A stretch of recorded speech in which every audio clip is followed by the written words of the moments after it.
La ville de Boma fait peau neuve et se modernise comme les autres villes de la province du Congo central. Dans le même ordre d'idées, Yvette Mbadou, députée nationale, a lancé les travaux d'assainissement de cette ville. Elle a fait le tour de Boma pour palper de près les travaux, notamment le curage de caniveaux. Yvette Mbadou n'a pas quitté le lieu avant de connaître les causes de ce bouchage de caniveaux dans la ville de Boma. La première dame du Congo central a aussi visité le nouveau centre de santé de référence de Boma en construction, car le premier a été victime des inondations connues dans la ville en décembre 2016. Inondation qui a causé des morts et d'énormes dégâts matériels. Yvette Mbadou s'est fait accompagner du secrétaire général du ministère de la Solidarité et Action humanitaire. Ce dernier, accompagné de son équipe, est venu dans le cadre de l'opération de relèvement des victimes des dernières inondations. On a commencé par évaluer. Après évaluer, on a mené des actions d'assistance d'urgence.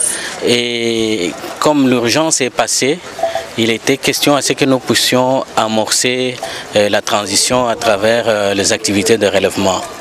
Partant, il est question d'accompagner la communauté de nos compatriotes de Boma pour se relever en essayant de les remettre dans des conditions beaucoup plus meilleures qu'avant.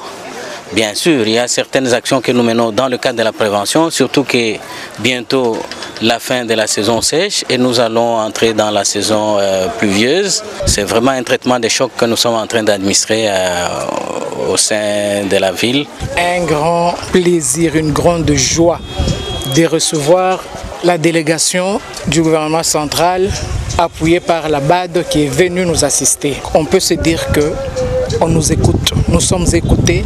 Je pense que toute la population de la ville de Boma est en train de suivre comment les travaux sont en train d'évoluer. Et pour moi, c'est une fierté. La députée nationale a continué son inspection des travaux au centre d'apprentissage des métiers féminins de Boma. Ce centre qui permettra aux femmes de Boma d'apprendre des métiers afin d'être utiles à la société a aussi été victime des inondations. La députée Yvette Mbadou tient à cette réhabilitation pour la fierté des filles et femmes de Boma, bref, du Congo central.